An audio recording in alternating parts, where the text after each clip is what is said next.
Assalamualaikum warahmatullahi wabarakatuh. Kembali lagi di kelas Statistik bersama saya Arif Prima Johan. Pendekatan corporate strategi yang kedua atau yang sering kita lihat terjadi di praktik bisnis yaitu diversifikasi. Diversifikasi berarti kita meragamkan bisnisnya. Di pemasaran Anda belajar tentang diversifikasi produk. Nah, kalau di sini yang kita diversifikasi bukan produk tapi bisnisnya, yaitu diversifikasi bisnis, membuat bisnis kita beragam. Jadi berbeda antara satu jenis bisnis dengan bisnis yang lain. Mungkin nanti akan ada sedikit kemiripan dengan integrasi strategi ketika menjelaskan salah satu contoh atau salah satu kategori dari diversifikasi strategi.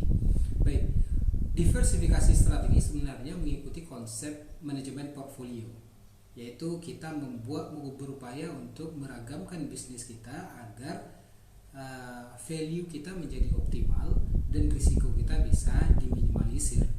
Karena ketika satu bisnis mengalami kendala atau lingkungan industrinya mengalami kendala, masih ada bisnis yang lain yang bisa berperan sebagai penunjang corporate. Nah, diversifikasi ini ada dua jenis. Yang pertama yaitu diversifikasi yang disebut dengan unrelated atau diversifikasi yang tidak ada hubungannya antara satu bisnis dengan bisnis yang lain. Jadi satu bisnis dengan bisnis yang lain benar-benar terpisah atau benar-benar independen. Itu disebut dengan unrelated, jadi tidak ada hubungannya. Atau strategi ini dulu dikenal dengan terminologi conglomerate strategi, conglomeration, yaitu membedakan antara satu bisnis yang kemudian berbeda dengan jenis bisnis yang lain. Nah, sebagai contoh ya, Bakri Group itu punya bisnis yang berbentuk konglomerat. Ada strukturnya yang berbentuk konglomerat, walaupun beberapa bisnis sebenarnya memiliki keterkaitan. Tapi saya akan ambil sedikit bagian saja dari Bakri Group dijadikan sebagai contoh. Ketika mereka memiliki satu bisnis di bidang pertambangan, yaitu Bumi Resource, satu bisnis di bidang media, yaitu TV One. Nah, ini adalah dua jenis bisnis yang kemudian berbeda antara satu dengan yang lain, dan kemungkinan sinerginya itu tidak ada atau sangat sedikit. Nah, itu disebut dengan unrelated diversification. Jadi benar-benar berbeda antara satu bisnis dengan bisnis yang lain. Nah, meskipun pendekatan ini sebenarnya tidak terlalu banyak digunakan oleh perusahaan-perusahaan sekarang. Pendekatan ini populer pada tahun 70-an, 80-an ya. Jadi terminologi konglomerat muncul kan pada zaman-zaman tersebut. Nah, itu mengindikasikan bahwa satu orang kaya punya banyak usaha yang usahanya beda-beda. Nah, itu sebenarnya adalah nama strategi yang kemudian identik dengan mendiversifikasi bisnis pada bidang-bidang yang memang jauh berbeda. Nah, pendekatan strategi ini sudah tidak banyak lagi diikuti oleh perusahaan, dan perusahaan cenderung melakukan diversifikasi yang related atau disebut dengan concentric diversification, yaitu diversifikasi atau mendiversifikasi perusahaan, meragamkan perusahaan pada bisnis-bisnis yang masih terdapat sinergi antar bisnis tersebut.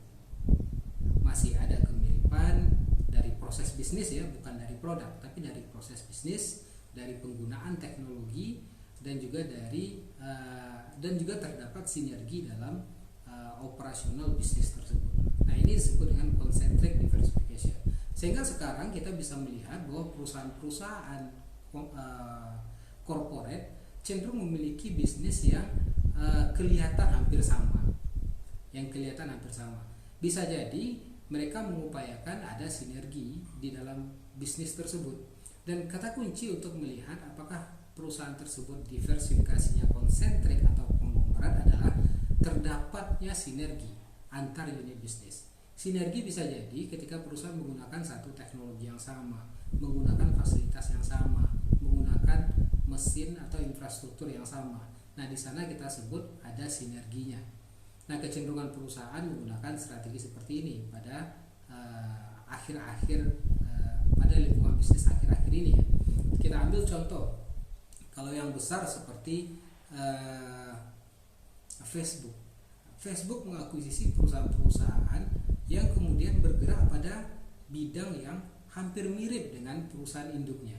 Mereka mengakuisisi Instagram, mereka mengakuisisi WhatsApp, dan perusahaan-perusahaan startup lainnya di berbagai belahan dunia yang memiliki kemiripan dengan proses bisnis mereka. Nah, pada intinya di sini kemungkinan besar mereka menggunakan teknologi yang sama, mereka menggunakan proses bisnis yang juga sama. Nah, itu konsentrik. Kalau di Indonesia kita bisa melihat banyak ya, seperti yang tadi saya contohkan di MNC Group, itu cenderung lebih bersifat concentric diversification.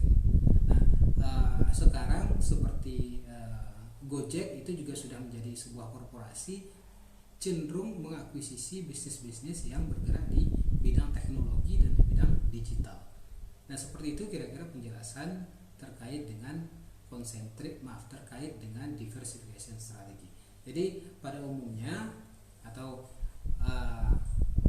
strategi dasar dari corporate strategi ada dua, yaitu integration strategi dan diversification strategi.